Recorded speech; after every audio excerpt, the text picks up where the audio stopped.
Welcome to Inch from Insanity. Prepare yourself, as today we go down a different path, a journey of darkness and evil. We will explore a movie starring the master of the macabre, the man who defined horror for his generation and beyond. I speak, of course, of Vincent Price.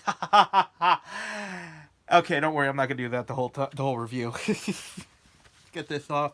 Ah! I still look like a werewolf. Jeez.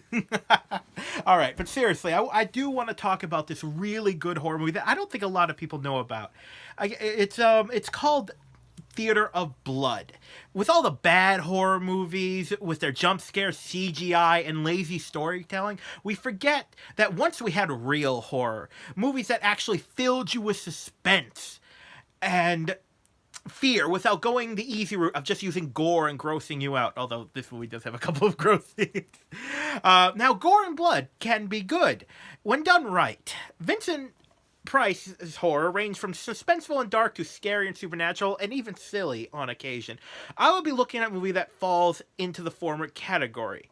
In Theater of Blood, Vincent Price plays an actor who believes he deserves a prestigious Critics Award. And when the critics don't give him it, he starts to kill them one by one. On this premise alone, this would be a standard horror movie. However, being a classic actor, he decides to kill each critic with a death straight from the pages of the bar itself. In fact, each kill is from a play that he acted in that the critic blasted. So just actors alone will appreciate this movie, because it's about plays. I've never heard of anything like this. But he makes the thing about Vincent Price is, of course, he loved doing horror, but being a classic actor and a Shakespearean actor, he he wished he'd done more. It's not like, well, he didn't. Sometimes, I guess you could call resent it. He wished he was known for other acting, not just horror, which he was at the time, but today people only think of him as horror. So this movie gave him a chance he could do Shakespearean lines. It was still horror, but it was with a touch of Shakespeare.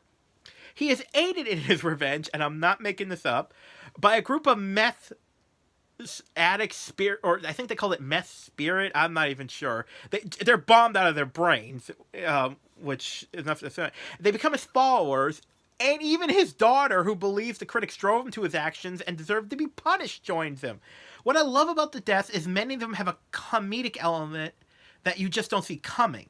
What really works in the movie is that you have a sympathy, in my opinion, maybe that's just me, for Vincent Price's character. Combine that with how much you hate the critics, and you are cheering for him as he slaughters them.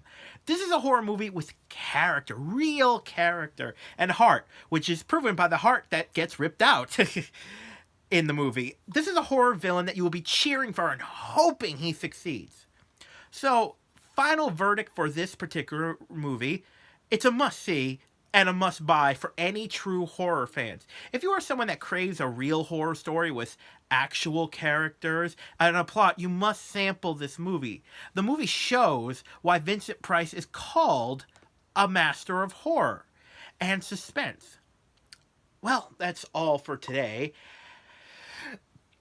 And remember, when you're looking for that special movie to scare your girl and make her jump and grab you, or you jump and grab her, we are equal opportunity here, the one that will give you nightmares and chill you to the bone, come in for my advice. Tune in to me, Zachary Hare, and remember, believe everything, trust nothing.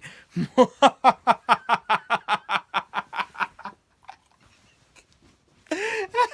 I cracked myself up. Oh, camera's still rolling. Goodbye.